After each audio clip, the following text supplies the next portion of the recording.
I hear Abuja is standing by now, so TJ is standing by right now for this very important conversation about budgeting. In Akwana, TJ, I see you're alone. Over to you, my dear. Thank you, Ria. Of course, I'm flying the kite alone today. Eshomomo is taking a well-deserved rest, I believe. Well, let's jump straight into our conversation this morning. Good morning, everyone, and this is FCT Brief. We're reaching you live from our Abuja studio. Now, today's focus is on the budget cycle as we take a critical look at government's performance in the lead-up to the implementation of a new tax law. With rising expectations from citizens and mounting fiscal pressures, this is a timely conversation examining what has worked, what hasn't, and how lessons from the outgoing budget cycle can shape more effective revenue generation, accountability, and service delivery in anticipation of the 2026 budget implementation. Now, to help us get deep into these issues, I'm being joined this morning by Tope Fashwa, the Special Advisor to the President on Economic Affairs, and he will be offering insights into the government's fiscal performance, the thinking behind the proposed tax reforms, and what Nigerians should expect as the country transitions into a new phase of economic management. Dr. Tope Fashwa, it's good to have you on the program this morning. Thank you very much for the invite. Also joining us via Zoom is Jide Ojo, and he will also be adding insights into this conversation. Thank you so much for joining us, Mr. Jide Ojo. All right, let's start with you, Doctor. President Tinubu disclosed that only 17% of the 2025 capital budget, and that is about 3.1 trillion naira, had been released in the by the third quarter. Doesn't this level of execution point to a serious failure in economic coordination? Not at all. Yeah, what President Tinubu has said is the reality, and that's because so the point is that when you make a budget, it's a law. It goes through the whole process of enacting a new law.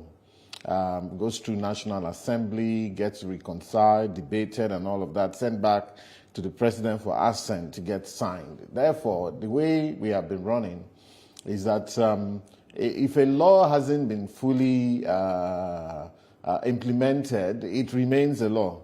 And of course, so the point is, how quickly can you get it done before the next year comes in and you have to enact another law? And therefore, you found a scenario where there was once 3 budgets running. 2024 budget was running, part of 2023 was still on, 2025 kicked in, and so on and so forth. So this time around, I think that we are having to grapple with our reality to say, you know what, how should this thing go?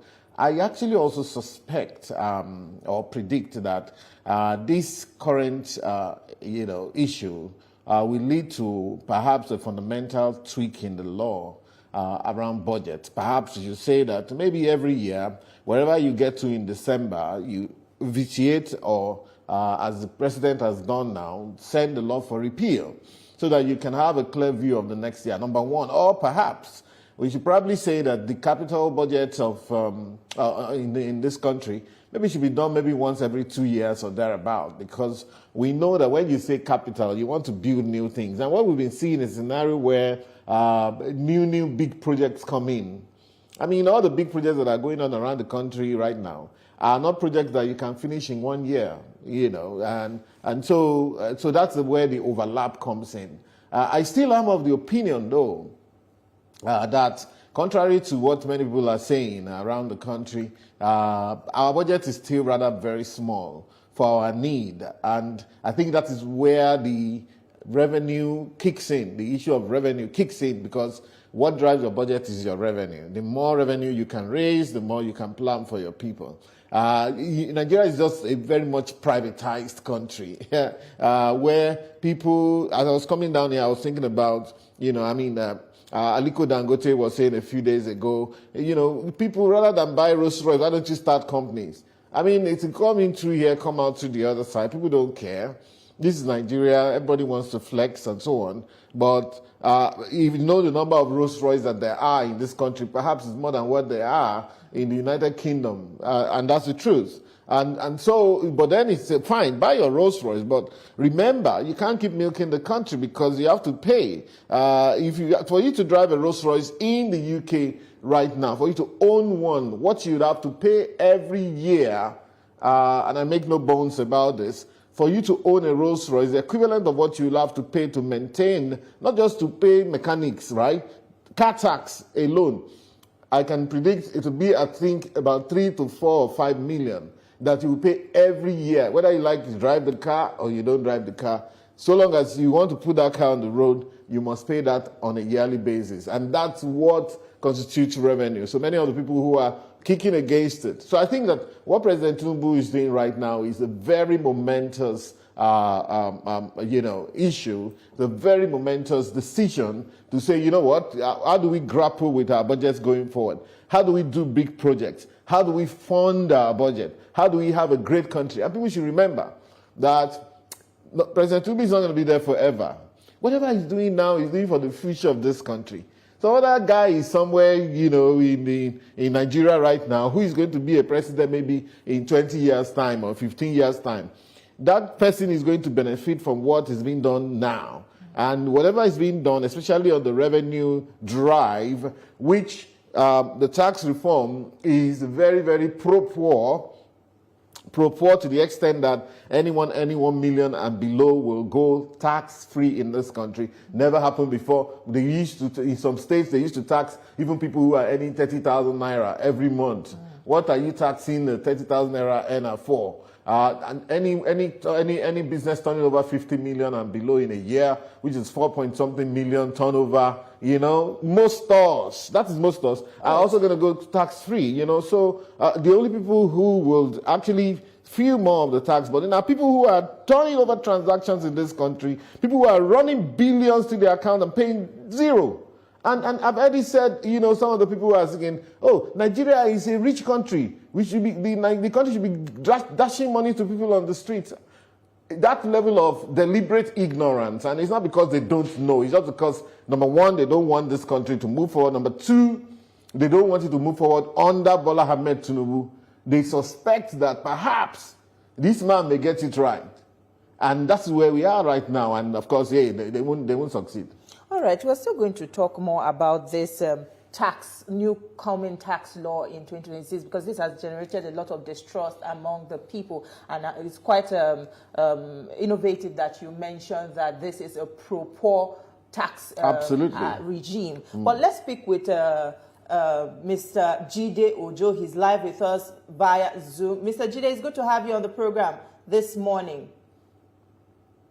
My pleasure, Jason. Now, before we start, I wish you the same. Now, before we start talking tax, let's talk about President Tinubu's visit to the National Assembly. And, the announcement he made about ending the multiple budgeting cycle as we have currently and consolidating the 2024 and 2025 running budget, as it were. How much of an impact would this have on implementation of budgets going forward? Well, that's a welcome development if it eventually happens, because I'm really very shocked that we are going to be operating 3 budgets till March 2026. 2024 capital budget, 2025 capital budget that is being rolled over to 2026. And I'm not really very happy and comfortable with President Bola Tinubu's budgeting cycle. Recall that under the immediate past administration of former President Muhammadu Buhari, he was the one that returned us to January to December budget cycle. But President Tinubu has taken us back to the era of not having a financial year that begins in January and ends.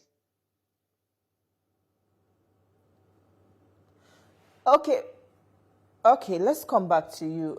You heard what Mr. Jide Ojo said. A lot of people are not quite comfortable because this sort of breaks the jinx when it comes to maintaining a January to December budgeting cycle. Do you think that has anything to do with our planning? And do you think that this will also strengthen trust in the system? Very quickly. No, certainly. We are going to go back to that. What the president is doing is to ensure we go back to that. Of course, there was a transition period from the Buhari days into the Tinubu days. The president came in May 29, 2023. A budget had already been done for that year, which had to be effected as a law.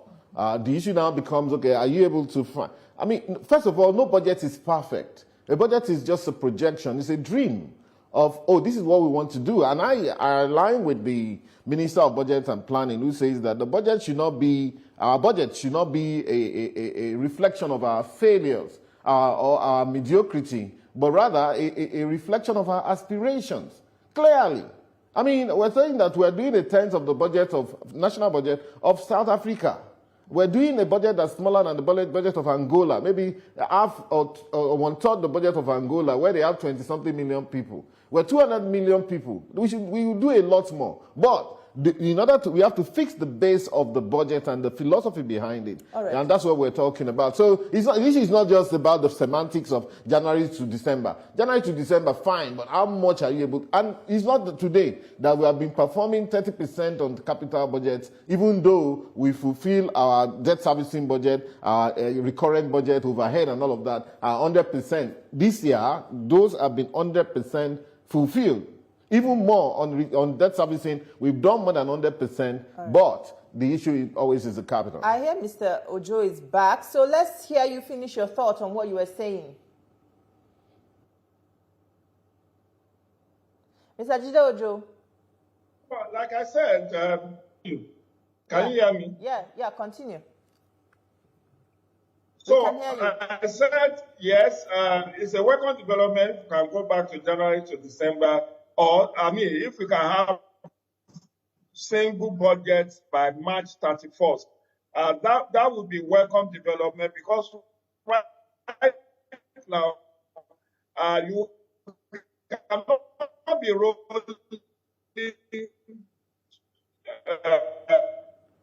operating three budgets, a 2025 capital budget. All right, we'll come back to you much shortly when we have your network smooth. But let's talk about the tax, which has generated a lot of backlash, especially with rumors saying that what was being signed by Mr. President is not what was approved by the National Assembly. And a lot of lawmakers are also calling for a review of that, but you've said that, that is not totally true. Why do you think that a lot of noise is still being generated around this tax law, since you say that they are pro-poor? They are pro, exactly. Listen, this is a scenario where, honestly, we've always spoken about elite consensus. I remember VP Oshibajo also spent time talking about elite consensus. It was never done. So he's wanting to speak about what is elite consensus. Elite consensus is when the elite says that, you know what, we need to pay a little bit more so that we can enjoy our country. Not even forget even the poor people, so that you can stay in your country. Right now, all of this idea of gallivanting all over the world and we're never in our country, we would rather run down our country than invest in our country. I think what these tax laws are doing, or the review, is to actually force that elite consensus. So therefore, however, the elites, sometimes many of them are not prepared yet, and so they will fight it. And they're trying to incense and, instigate the poor. So I'm using this opportunity again, and I'm first of all also letting you know that TVC, please don't amplify some of those things that's going on. When you say we shouldn't amplify those things, these are the people's representatives. No, I'm not talking about the National Assembly yet. You have cut me short. Let me land on my thoughts. All right. It's a very serious issue, and this is how when you cut people off, somebody will take the part that you haven't said and then blow it up. And look, there's so much propaganda everywhere now. Oh no! So please, let's be very, very careful. Exactly. Otherwise, I won't come on the show. The reason why I've come is to be able to clarify. Yeah. And the issue is that, please. So the point is that this law actually gives more to the poor people of this country, but we also have to get serious in terms of generating revenue for this country, so that we can be like those other countries that we talk about. I gave you an example now about cars, just mere Rolls Royce, mere all of these SUVs that people drive around and so on. You know, if you can't dare it in the UK, the US, or any of these other countries that put up, even Dubai and Saudi Arabia, all of those countries have recalibrated. Dubai now takes 9% company income tax, 5% VAT. They never, and these are places that were tax-free before. So in terms of the National Assembly, let's speak about that. It's a very serious allegation that has been raised. I am not in possession of the reconciled, document that the National Assembly brought out and so on. However, note that the process of making law is a very long process. It's something that needs to be really guarded, so somebody does not flip in something, or mistakes get made, or maybe an old version of a law gets signed up and so on. I believe that in the coming weeks, before January 1st, a rapprochement will be reached, whereby an agreement, they will be able to do reconciliation properly and ensure that it is what the National Assembly has agreed that will go but to. Isn't this reconciliation supposed to be perfected before it That's what I'm saying. So the process. Okay, so if I can tell you the process of making the law goes through National Assembly, and the reps will have their own version, Senate will have their own version. They will spend months reconciling the version. Then they will sign. They will send it back to maybe the Attorney General of the Federation, or rather the President. The President will connect the Attorney General and say, please review this, advise me, has anything changed? It's a long process, and this is law. So because this is a very unique law that hasn't been done in this country, indeed perhaps before, at this level, we're very comfortable to just, so what people do is that, look, there are laws that are made in this country where they will say, if you do this thing, you pay a fine of 1 naira. 1 naira. Because that law was made in 1950 or 1940. So people would actually take theirs to the National Assembly for repeal, maybe the agency involved. This is the first time we're having a comprehensive review of the tax law. So please don't expect that it's going to be an easy sale. All right, let's speak with Mr. Jide Ojo. Mr. Jide Ojo, you heard all what Dr. Fashwa said about this new tax laws, and he said it's pro-people. Do you agree with him?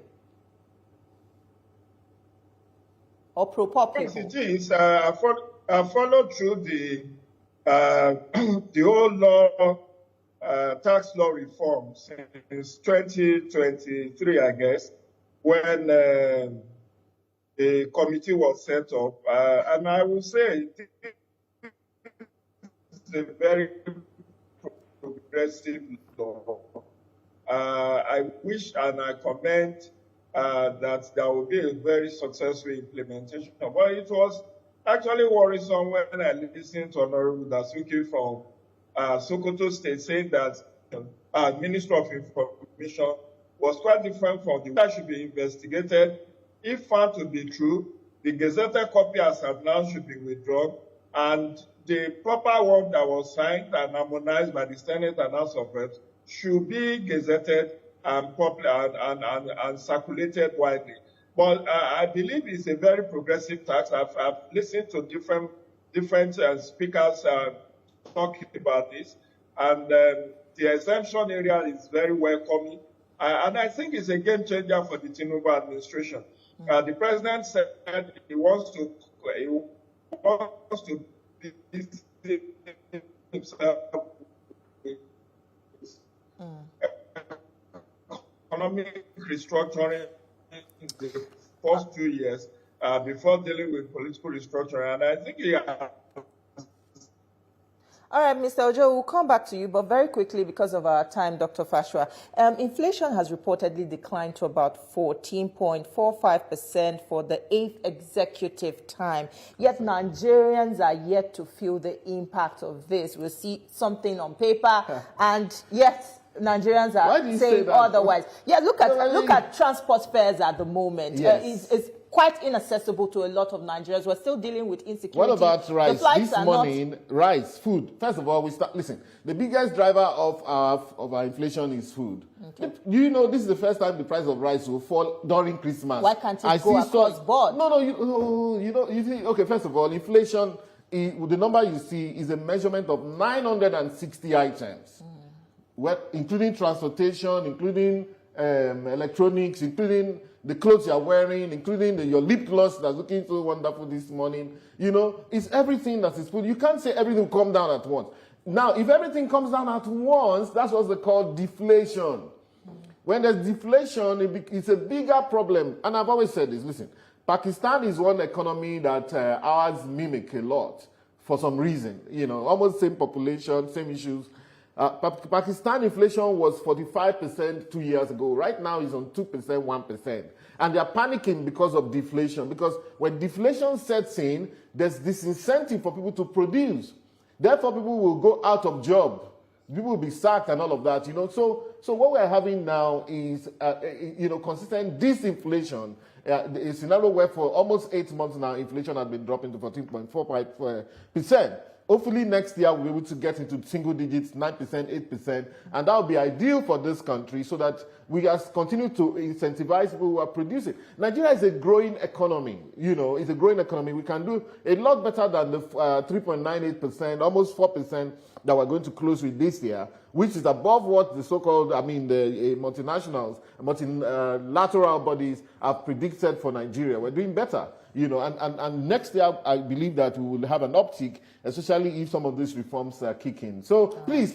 Now, the thing I disagree with when you say people are not feeling, you know, people are people, right? You know, who are people? It's an amorphous word. If somebody's food price is dropping, you tell them that, look, my rent is not dropping yet. If this one is dropping, say this one is not dropping yet. Where does government start? Who is going to fix the country I'll in 2 remind you years? that that's the job of government to provide relief for the people. But unfortunately, we run out of time, Dr. Tokwe. I don't know your name, but you know, is my name. It's everybody's work to make this country better, not government. Who is in government today? There are people in Nigeria, from Nigeria. They'll be gone. Some people are followers today will become leaders tomorrow. So please, let us cooperate and stop giving the country problem and running the country down and putting only bad information on social media, which is what is leading to all of these issues, ban here, ban there. People don't want us anymore. Well, I wish we could establish more on what you just said, but unfortunately we don't have the time for that. We must say thank you so much, Dr. Tokwe Fashwa, for your time with us on the program. It's a delight speaking with you this morning. Also, Mr. Jide Ojo, unfortunately your network couldn't allow us to have a robust conversation with you, but we must say thank you so much for your contributions on the program this morning. It's a delight speaking with you. Thank you.